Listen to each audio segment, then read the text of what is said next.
Okay, for the foreseeable future, one of the main challenges we have in drug development and as well as discovery research is really being able to interrogate tumors. And that means getting tissue, because tissue gives us information about the microenvironment as well as the tumor cells. So I'm very pleased to introduce Paul Shyn from the Brigham and Women's Hospital cross-sectional interventional imaging department, who's going to speak to us about his work to develop safer, more effective ways of biopsying tumors. Thanks, Paul.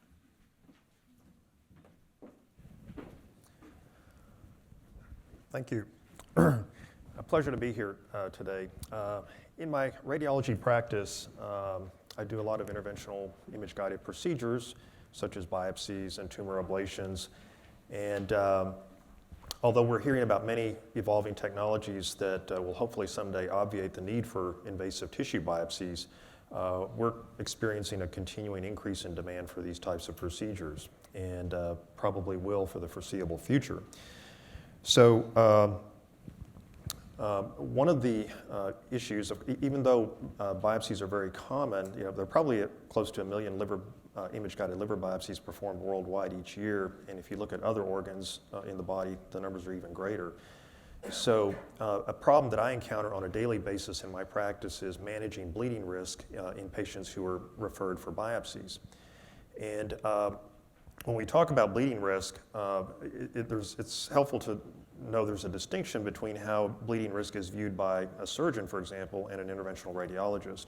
For the surgeon, they typically have direct access to the organ they're working on, and so they're able to recognize bleeding almost immediately when it occurs. And more importantly, if they see the bleeding, they can do something directly to stop it, cauterize the bleeder, clip it, and so on.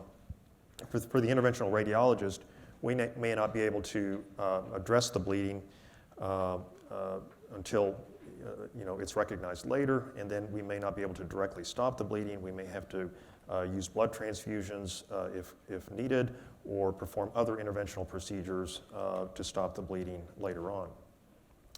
So this difference in perception of bleeding risk is important because it affects our pre-procedure management of patients. Although payers such as Medicare and others have been trying to decrease the use of pre-procedure coagulation testing to assess bleeding risk, for the radiologist, it really hasn't been possible to stop ordering those tests and assessing bleeding risk. About 10% of our patients do have identified increased bleeding risk on these tests, and then we feel that we have to manage that to address the bleeding risk and decrease the bleeding risk. That might take the form of blood transfusions, platelet transfusions, all of which carry costs and actually carry risks of their own. So they're not trivial. And in addition to the bleeding risks inherent to the patient, a large number of our patients are taking blood thinner medications. And you may have noticed that when you turn on the TV these days and watch a program, it's hard to get through a TV program without seeing an advertisement for the latest anticoagulant medication. They seem to be everywhere, and a lot of our patients are on these medications. They're on these medications because they have blood clots in their legs or lungs. They may have cardiovascular stents, and they take the blood thinners to prevent clots in those stents. They may have a heart arrhythmia that predisposes to forming clots in the atrium that can then cause a cerebral infarct, a stroke. And so we're now faced with this dilemma of, do we stop the blood thinner or anticoagulant medication to decrease the risk of a bleeding complication from our procedure, or do we accept the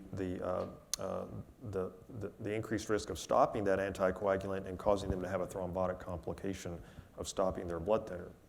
So it's not a choice we like to make. So we would like to have a technology that allows us to decrease the risk of bleeding when we do our biopsy procedures. And so we've been working on a cautery device that we feel can help us decrease that risk. Can we advance one slide? But it turns out there's a second reason to want to cauterize the biopsy tract, and that is tumor seeding. So a lot of our patients, this is just an example of bleeding around the liver after a biopsy.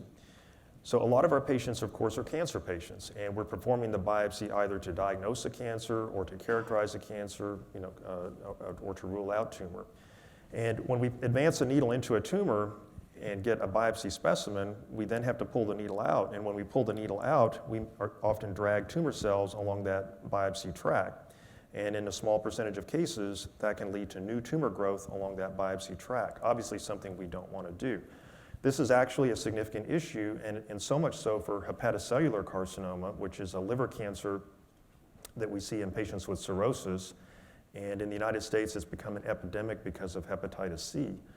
That the organization that manages organ transplantation, liver transplantation in the United States, has structured their policies to strongly discourage liver biopsies in these patients. So we're actually making the diagnosis of liver cancer based on imaging in these patients.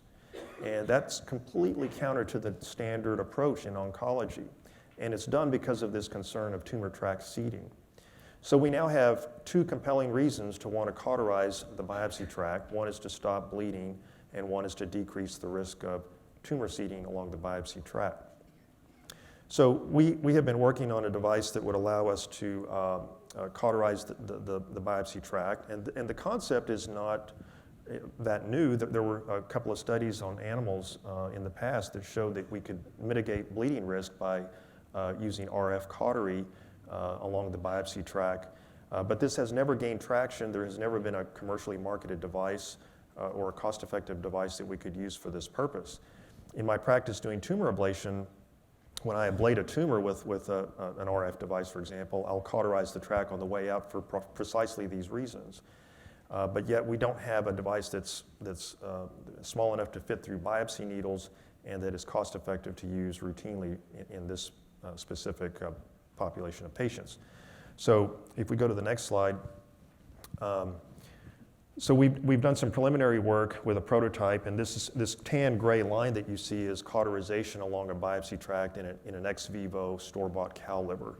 And it just shows that we can cauterize along the needle tract, and that both can stop bleeding and prevent tumor seeding.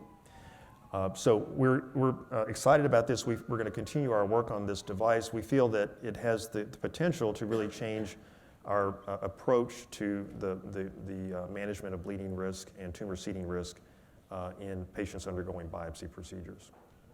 Thank you.